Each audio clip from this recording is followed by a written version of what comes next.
Hello guys, for today's video, I'm going to show you how to place audio or soundtrack on your video clips in iMovie.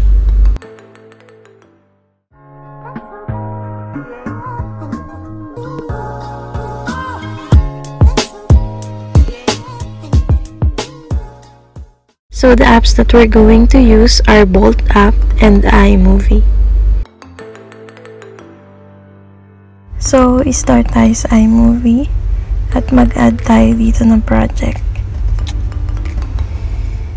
Piliin lang natin yung video na gusto nating edit.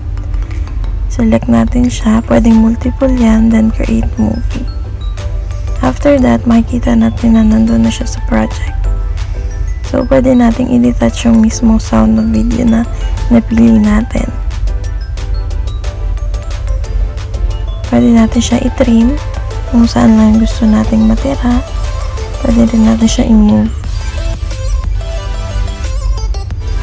Pwede rin natin siyang hinaan or lakasan, depende yan sa inyo. So, kung ayaw nyo naman yan, pwede nyo rin siya i-delete. I-delete na lang para malagyan na lang natin siya ng downloaded na music. So, balik lang tayo sa plus sign para mag-add ng another audio. So, sa audio, makikita natin yung soundtracks. So, meron ng free si iMovie na mga music soundtracks dyan. Pwede tayo mamili. And yung iba, pwede rin natin i-download yung mga hindi pa naka-download. So, mabilis lang naman siyang ma-download.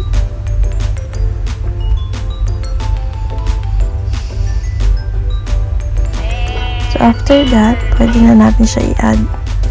Kung halimbawa ang yan yung napili nating sound. Kapag nakakulay green pa siya na ganyan, hindi natin siya pwedeng i-move sa kung saan natin gustong clip or kung saan part lang ng video natin siya gusto. Pindutin natin yung foreground. Pag naging blue na siya, yan, pwede na natin siya i-move kung saan lang natin siya gusto magsimula at kung hanggang saan siya gusto matapos.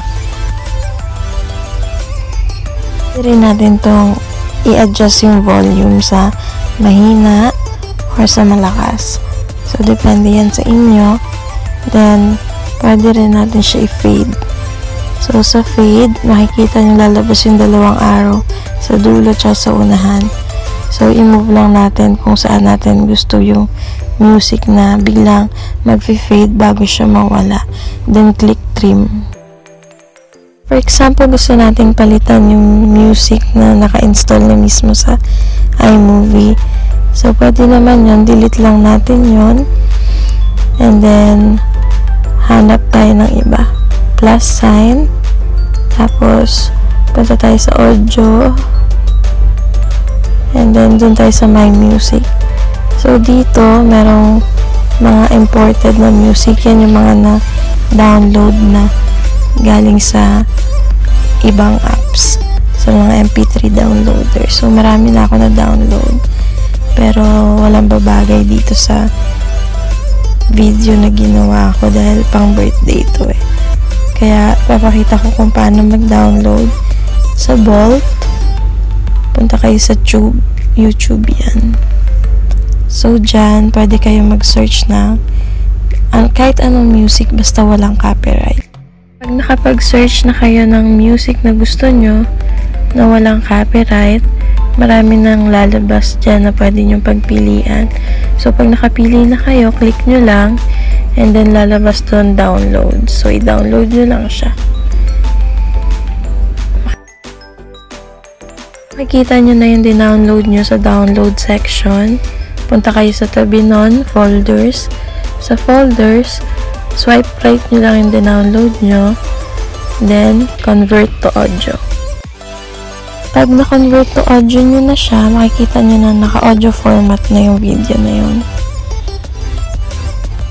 Naka-audio format na, swipe right, and then click nyo yung action. And then sa action, open in nyo na.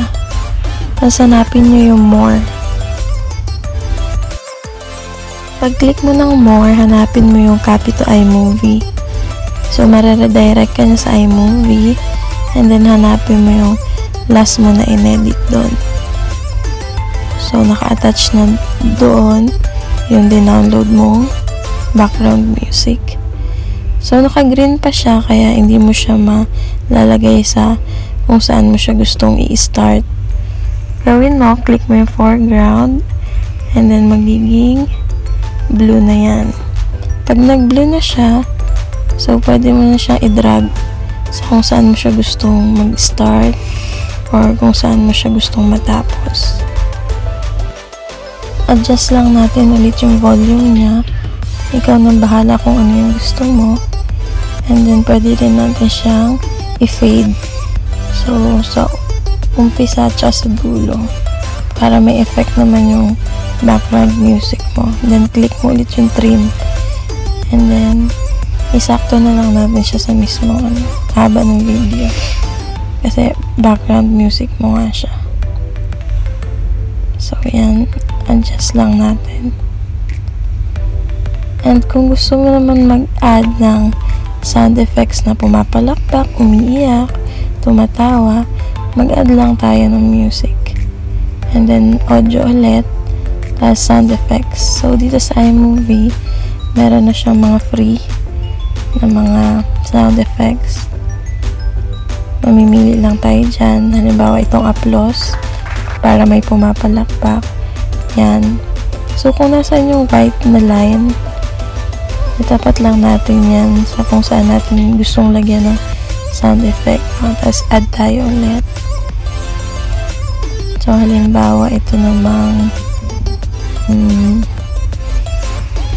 giggles. Yan, tumatawang bata. Yan. Tapos, dito ulit, iba namang sound effect. Pili lang tayo. Yan lang natin.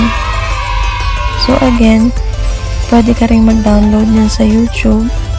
So, gawin mo lang yung ginawa natin kanina sa Bolt na app.